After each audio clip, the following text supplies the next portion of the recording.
Nous revoici pour le 20e jour et nous allons comme d'habitude continuer sur ce qui a été vu hier, le système de relations entre les pays. Donc tout d'abord pour stocker les relations ainsi que les demandes, il va encore nous falloir des nouvelles tables sur la base de données. Donc on en crée une avec les infos nécessaires pour chacune de ces deux informations.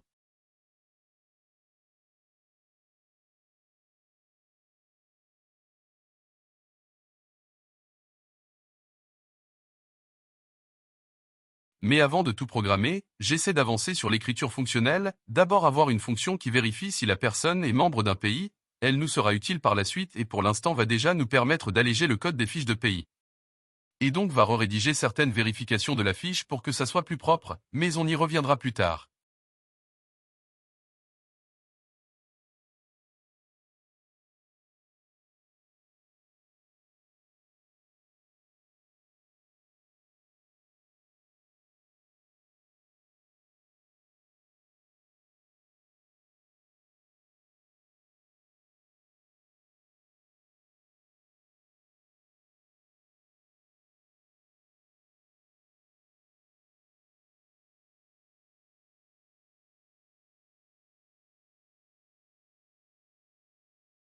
Et on applique aussi ces changements aux autres pages.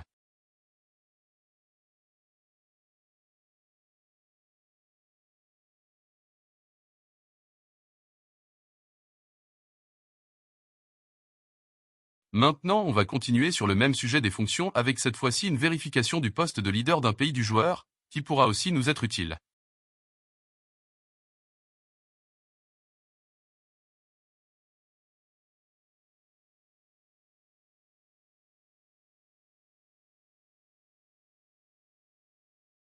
Mais au passage, je remarque une erreur sur ce qu'on a fait juste avant donc j'essaie de régler ça. Mais bon concrètement, on y reviendra plus tard.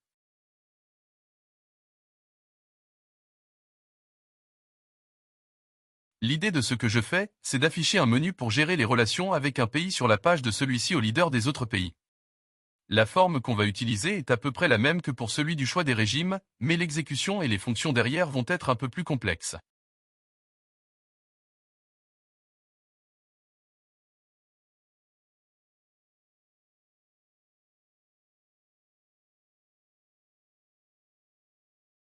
Mais là on est face à un problème de bouton dissident qui a décidé de ne pas s'afficher.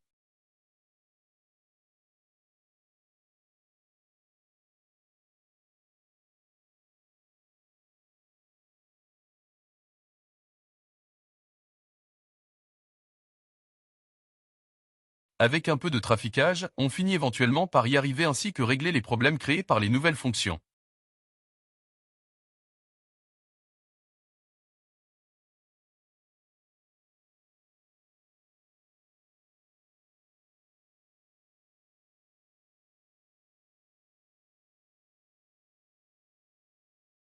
En parlant de nouvelles fonctions, il va falloir encore en créer. Et cette fois, on va faire une distinction entre celle qui permet de demander une alliance et la déclaration de guerre. En effet, l'alliance demande un accord des deux pays, mais pas la guerre. Donc, vu que c'est la plus simple des deux, on va commencer par la déclaration de guerre, qui va insérer directement la guerre dans les relations dans la base de données.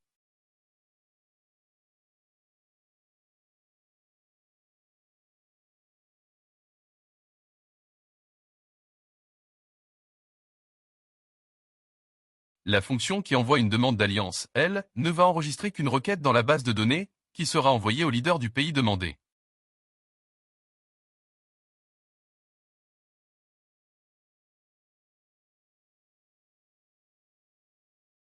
Une fois les fonctions prêtes, on va pouvoir créer la page qui s'en occupera.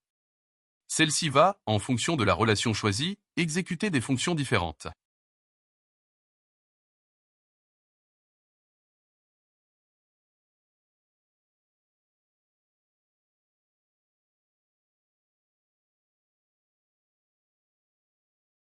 Et comme vous avez probablement l'habitude, il va maintenant falloir partir à la chasse aux erreurs.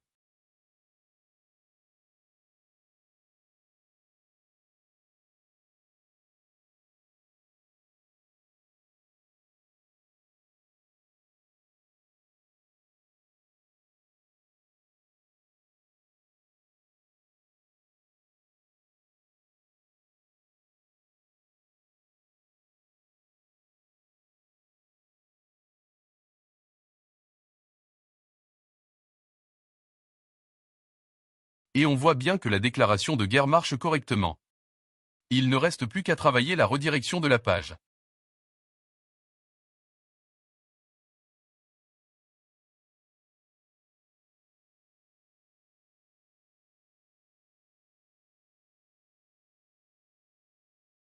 Je vais finir la journée en buguant sur le fait que la base de données ne me permette pas de supprimer des relations. Et cela conclura nos avancements pour la journée. Si vous appréciez la série, n'hésitez pas à vous abonner à la chaîne pour suivre notre projet. En attendant, tout votre support est apprécié et l'on vous souhaite une bonne journée.